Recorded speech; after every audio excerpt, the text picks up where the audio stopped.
누가복음 18장 1절에서 8절까지의 말씀입니다. 우리 한 절씩 교독할 때 하나님께서 이 말씀을 통해서 우리에게 은혜 주시기를 원합니다. 제가 먼저 읽겠습니다.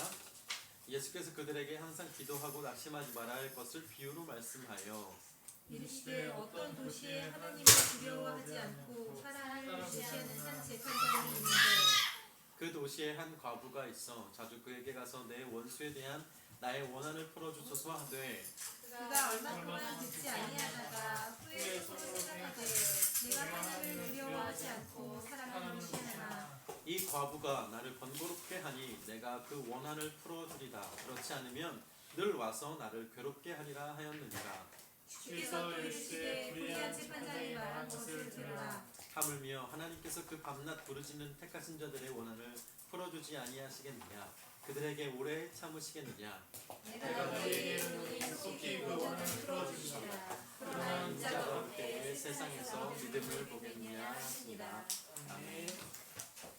네, 오늘 말씀은 불의한 재판장과 과부 이야기. 이것도 되게 많이 들어본 비유, 설교에서 또 많이 이야기하는 본문인데요. 보통은 이제 과부의 이런 끊임없는 노력으로 기도하면 하나님께 들어주신다 라는 어떤 큰 명제를 가지고 있는 본문이에요. 그런데 과연 그럴까? 라는 아주 원론적인 질문이에요. 과연 그럴까라는 질문을 할 수밖에 없는 이유는 우리가 바라보는 시선이 어디에 머물러 있느냐가 전제되어 있는 거거든요. 만약에 우리의 삶이 지금 우리가 살아가고 있는 이 현실의 삶에 국한되어 있으면 하나님이 과연 들어주실까? 라고 이야기할 수밖에 없어요. 그런데 우리의 시선을 확장시키면 이 질문에 대한 답은 조금 달라질 수 있어요. 자, 질문입니다. 우리가 이 본문을 생각하면서 해야 할 질문인데요. 첫 번째는 뭐냐면 우리를 낙심하게 하는 일들은 여기 1절에 부르기가 기도하고 낙심하지 말아야 할 것. 기도하고 낙심하지 말아야 할 것. 이 구절을 다시 생각하면 낙심될 일들이 있다는 거거든요. 지금 누가 공동체의 이 말씀, 이 비유가 선포될 때 사실 예수님의 말씀을 직접 귀로 듣는 사람들도 있지만 후에 누가 공동체가 시간이 지나서 다시 오실 예수 그리스도의 재림을 기다리는 상황인데 그 상황이 쉽지 않았단 말이에요. 엄청난 박해, 디아스포라라고 할 만큼 사람들이 흩어져야 살 수 있을 만한 그런 상황이었단 말이에요. 이런 상황이면 흔히 우리가 낙심될 상황이라고 할 수 있어요. 이런 상황에서 이 말씀을 듣는 거예요. 그러면 우리가 그 공동체를 생각하기 전에 우리에게 낙심될 만한 일을 각자에게 어제 낙심 많이 했었잖아요. 저도 낙심 많이 했거든요. 머릿속에 떠나지 않는 거예요. 내가 그걸 왜 심판은 그때 안 불고 원망과 낙심의 그 의미는요, 모든 기력이 다하여 피곤하고 지친 상태. 낙심이 된다는 거. 단순히 마음이 실망되고 이렇게 서운하고 이런 게 아니라 완전히 기력이 사라지는, 완전히 다양. 그래서 이거를 신학적으로 얘기하면 신앙의 기력이 다 사라지는 상태. 그래서 왜 우리가 신앙생활을 하다 보면 아무것도 못할 것 같은 상태 있잖아요. 그게 여러 가지 원인들이 있죠. 나의 스스로의 죄 때문에 그렇기도 하고, 어떤 고난들 때문에 그런 일들이 벌어지기도 하고, 어떤 큰 악한 존재, 이런 것들로부터 오는 고통들이 있고, 또 스스로 어떤 실패, 이런 것들로부터 우리가 낙심할 수 있습니다. 당시의 사람들에게 가장 낙심된 포인트는 뭐냐면요, 예수님이 오시지 않는다는 거예요. 예수님이 오시지 않는다. 예수님이 분명 다시 오신다라고 얘기하셨는데 오시지 않는 거예요. 생각해보면 그런 거 있잖아요. 멀리 갈 것도 없어요. 제가 사역할 때 전화해요 아내한테. 나 이제 들어갈 거야 라고 얘기했는데, 그런 거 있잖아. 일하다 보면 또 다시 않게 계속 뭐 브레이크가 걸려. 나가야 되는데 막 부르고. 아 진짜. 그러면 전화할 여력도 없이 이렇게 막 일을 처리해야 될 때가 있어요. 그러고 나서 집에 들어가면 제 입장에서는 이렇게 뭔가를 계속 일을 하다 온 거잖아요. 근데 기다리는 사람 입장에서 다르단 말이에요. 딱 가면 그죠? 다 금방 이해가 되죠? 아 그럼. 이 낙심들, 이게 어떻게 보면 크지 않은 일이기도 한데 우리의 상황 앞에서는 그 일이 엄청나게 낙심되는 일이란 말이에요.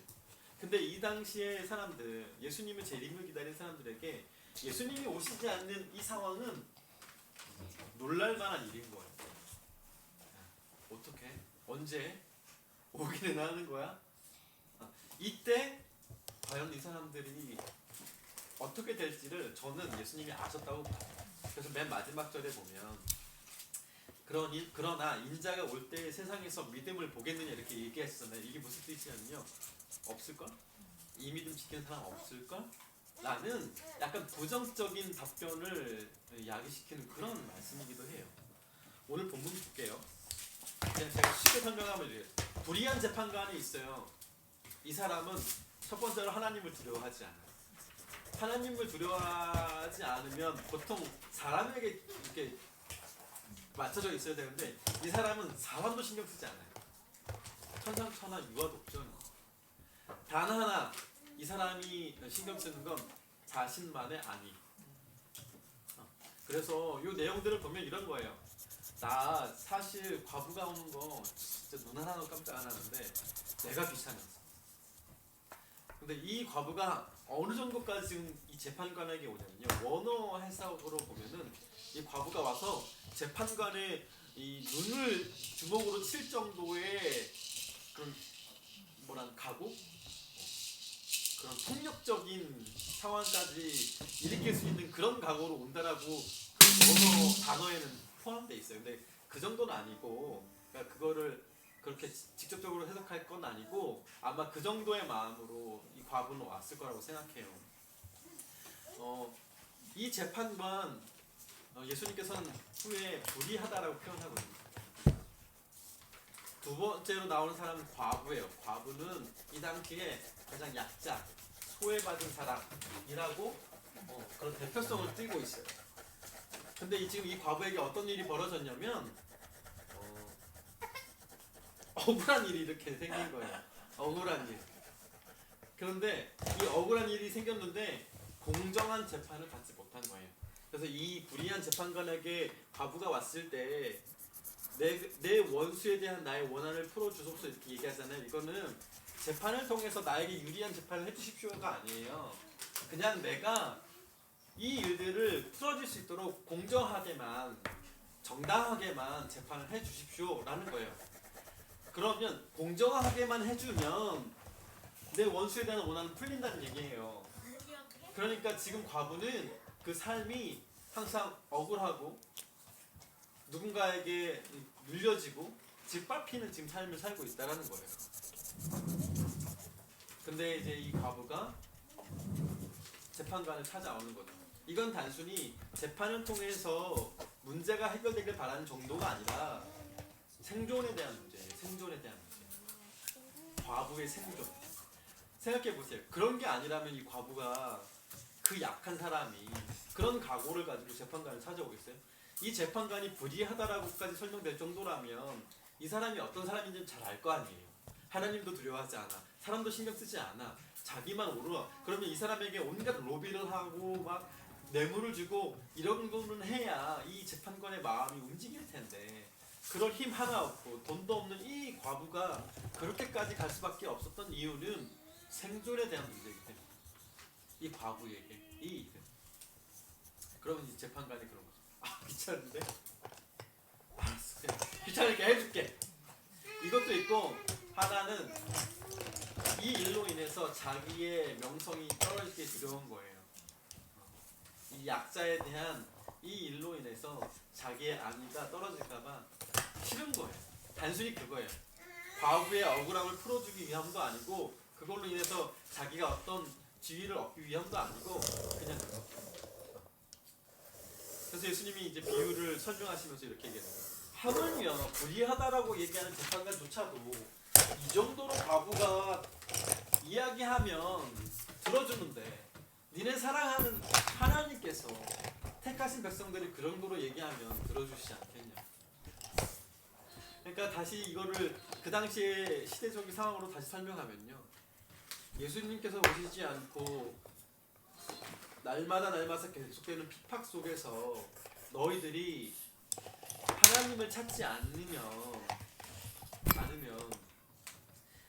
하나님께서 너희들의 소리를 그냥 들어주시겠냐라는 생각도 포함되어 있다고 저는 이스라엘 백성들이 출애굽할 수 있었던 이유는 잊고 살았던 하나님을 핍박과 압제 속에서 그때서야 불렀기 때문이에요. 하나님이 그 시림을 들으셨다라고 표현하거든요. 성경에. 이야기해야 돼요. 부르짖어야 돼요. 답답하면 소리도 쳐야 돼요. 참지 마세요. 때로 욕도 해도 돼요. 하나님한테. 하나님 들으시니까. 사람한테 하면 안 돼. 시편에 보면 다윗이 엄청 욕해요. 하나님을 향해서. 하나님에게 욕을 하는 게 아니라 그 상황을 하나님께 얘기하는 거예요. 그 억울함과 분함과 이 모든 그런 상황들을 하나님께 다 표현하는 거예요. 사람한테 하지 않고. 그럼 하나님 들으신다는 거예요. 너 그렇게 힘들구나. 너 많이 아프구나. 내가 들어줘야지. 이 얘기를 하고 있는 거예요. 하나님 들어주시지 않겠냐고. 그런데 이 말세에 이럴 사람들이 많지 않다는 거예요.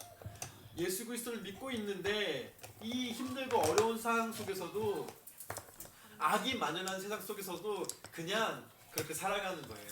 하나님의 이름을 부르지 않는다라는 거예요. 들어주시기 위해서 귀 쫑긋 열어놓고 계시는 하나님을 향해서 그 누구도 쉽게 하나님 나 힘들고 어렵고 도움이 필요해요 라고 얘기조차 하지 않는다라는 거예요. 그런 믿음을 갖고 있는 사람이 없다라는 거예요.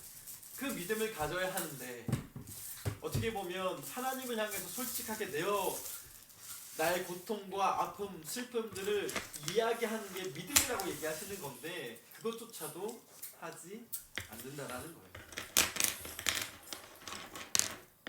그렇죠? 왜 그럴까요? 저는 이유를 이렇게 봐요. 이 사람들이 마지막 때를 알지 못하기 때문이라고 생각해요. 만약에 마지막 때를 알고 싸우면 괜찮아요. 조기까지 가면 끝난다라는 걸 아니까. 그죠? 조기까지만 가면 다 끝나. 조때도 되면 예수님이 모실 거야 라면 아무리 힘든 상대가 와도 나를 엄청 핍박해도 괜찮잖아요. 내가 조때 시험을 붙을 거야 라면 요때 떨어져도 괜찮아요. 난 붙을 게 확실하니까. 그죠?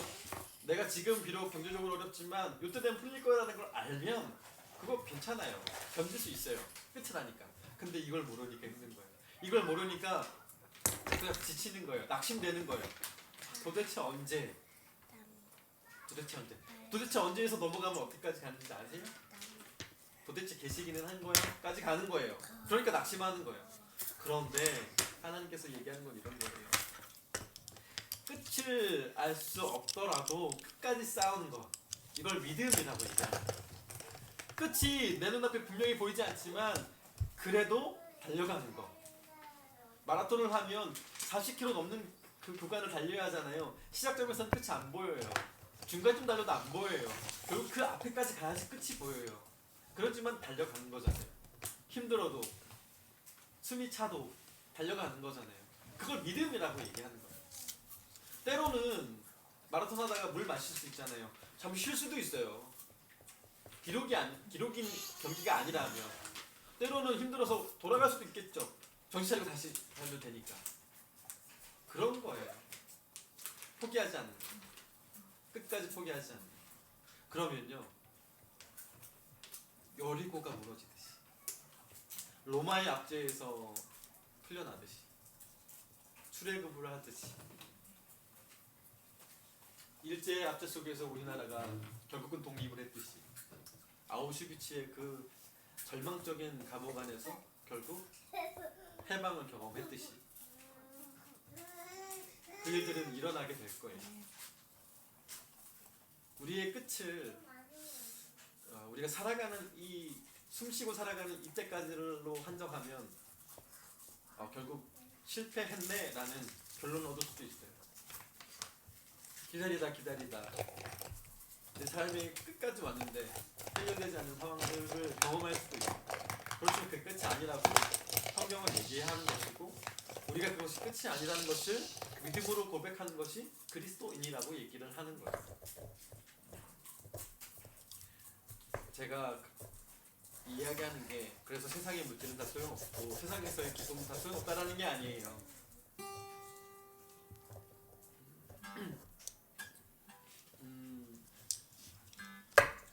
그것을 바라고 살아가지만 설령 그게 우리가 생각하는 지점에서 이루어지지 않는다 할지라도 우리가 감사할 수 있는 것, 기쁨으로 살아갈 수 있는 것, 이게 우리가 가져야 할 믿음이라고 이야기를 하는 겁니다. 마지막 질문이에요. 생각해봐야 될 질문. 우리에게 있어서 그래서 믿음을 생존을 좌지우지할 만큼의 우리 삶의 영향으로 생각하고 있는 거예요. 이 믿음이 우리 생존과 연결되어 있다면 이 바보처럼 포기하지 않는 게 우리 생존과 연결되어 있다면 과연 지금의 한국교회가 이 정도까지 갔을까라는 생각을 들거든요.